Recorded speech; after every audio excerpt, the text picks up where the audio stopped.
몹시 추운 가장 더울 때 피는 시계꽃을 떠올린다. 시간의 물살이 여울저 흐르는 12월 시계꽃처럼 시침 분침이 가리키던 꽃의 시간을 생각한다. 정령 지나간 우리의 시간들은 꽃처럼 향기로웠을까? 시계 한 꽃송이 내 안에 피어 세모의 모퉁이를 가리키고 있다. 이것은 어느 시인의 고백처럼 우리 국민의당 지금 너무 더운 겨울을 만나고 있습니다. 향기로운 봄이 오기를 기대합니다. 그동안 당원 동지 여러분들께 심려를 끼쳐드려 숭고스럽게 생각합니다. 저는 2005년 10월 31일자로 대검찰청 범죄정보기획관실 소속 검찰공무원직을 사퇴하였습니다. 검찰 수사관이 검사와 함께 의문의 비자금을 비롯해 사회 곳곳에 만연된 부조리를 파헤치는 것은 지극히 당연한 일이고 책무일 것입니다. 특히 대검찰청 범죄정보관의 역할은 대부분 외근 활동을 통해서 수많은 사람들을 만나서 정보 업무를 수행하는 것이 그 임무입니다. 그 과정에서 상호간 각종 정보를 공유하거나 교환, 제공하는 경우도 허다합니다. 저는 검찰 재직 시 당시 수많은 범죄 정보를 입수하기도 하고 보고라인을 통해 보고한 바도 있습니다.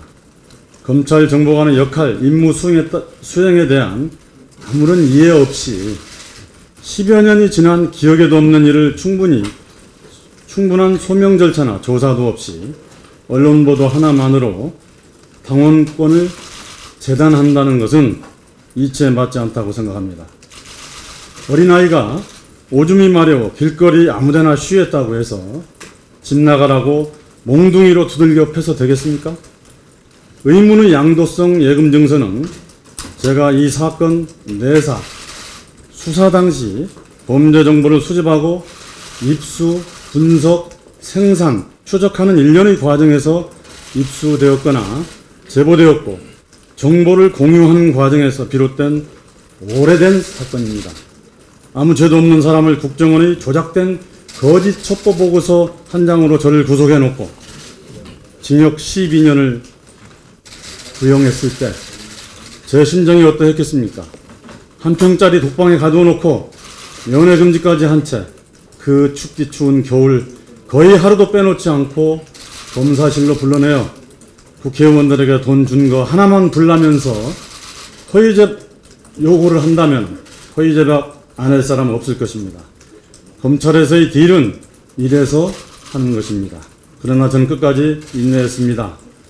최근 수일 동안 셀 수 없는 문자 폭탄, 음해, 협박성 문자들 때문에 숨 쉴 수도 없었습니다. 한편으로 많은 곳에서 격려도 있었고 외고향 전라도에서 더 그랬습니다. 우리 당의 통합과 발전을 위하는 길이라면 징계도 기꺼이 수용하겠지만 그 길이 아니라면 저는 끝까지 싸울 것입니다. 제가 진정 DJ 정신을 훼손하였다면 저를 형사고발하십시오.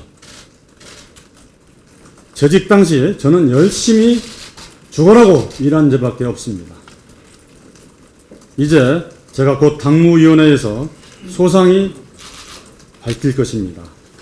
당무위원회에서 소상히 밝히고 사건이 진정되기를 기대합니다.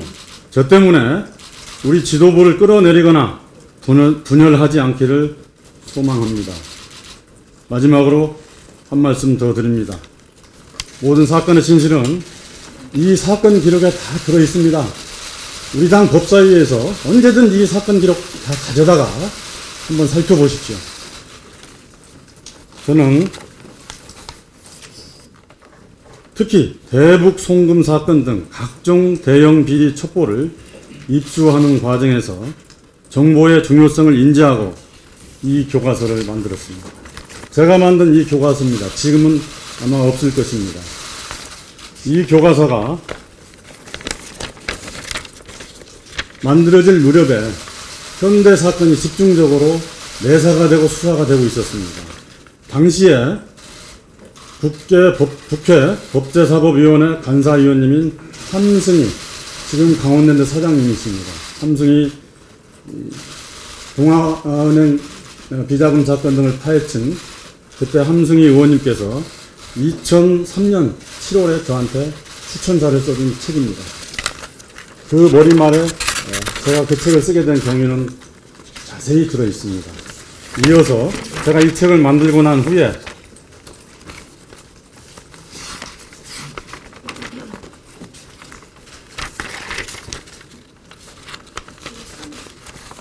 정몽원 회장님께서 자살하는 그런 사건이 발생하게 되었습니다. 정몽원 회장님 자살하고 난 후에 저도 많은 충격을 받았습니다. 제가 들은 얘기도 많고 제가 직접 만나서 그분한테 들었던 얘기가 굉장히 많이 있습니다. 그게 아마 날짜상으로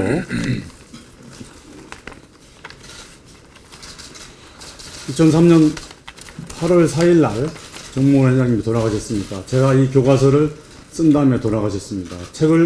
교과서를 쓰고 난 후에 돌아가시면서 남긴 말이 있었습니다. 그래서 저는 정몽원 회장님의 유언이라도 내가 하나 책에다 넣어야 되겠다는 생각에서 다시 또 이 범죄정보 체계론이라는 교과서를 또다시 만들었습니다. 그때 정몽원 회장님의 마지막 말이 어떤 말씀이었냐면은 정보 수집 활동 과정에서 만난 모 대기업 관계자는, 저는 이렇게 표현을 했습니다. 모 대기업 관계자는 정몽원 회장님이었습니다. 그러나 정몽원 회장님의 이름을 여기다 넣는 것은 조금 적절치 않아서 뺐습니다. 그분이 하신 말씀은 이겁니다. 내 머리는 압수수색할 수 없다. 저는 이 말씀을 듣는 순간에 굉장히 당황스러웠습니다. 그 후에 정몽원 회장님이 자살을 하셨고, 자살한 후에 제가 자살인지 타살인지 저는 아직도 의문을 가지고 있습니다만은 자살했다고 하니까 자살한 그 후에 정몽원 회장님의 J자 글씨 하나라도 정몽원 회장님의 그 첫 이니셜 J자라도 하나 넣어드리는 것이 제가 마지막으로 그분께 해야 될 도리라고 생각하고 다시 교과서를 만들었습니다. 그 교과서는 특수수사정보론이라는 교과서입니다. 이 교과서에 제가 정 회장님의 이니셜 J자를 넣었습니다. 그 후에 있었던 일은 나중에 소상히 밝히겠습니다. 이 사건을 진행하는 과정에서 제가 입수했던 비자금 의혹이라든가 그리고 양도성 예금, 거기에 뒷받침되는 양도성 예금 증서 등 수표 등 한두 장이 아니었습니다. 수십 장, 수백 장이었습니다. 아마 그런 자료들 중에 일부가 이번에 문제가 되는 것 같고요. 그 후에 자세한 내용에 대해서는 제가 소상히 나중에 밝히도록 하고, 이 사건은 이미 종결되었지만은 아직도 진행 중입니다.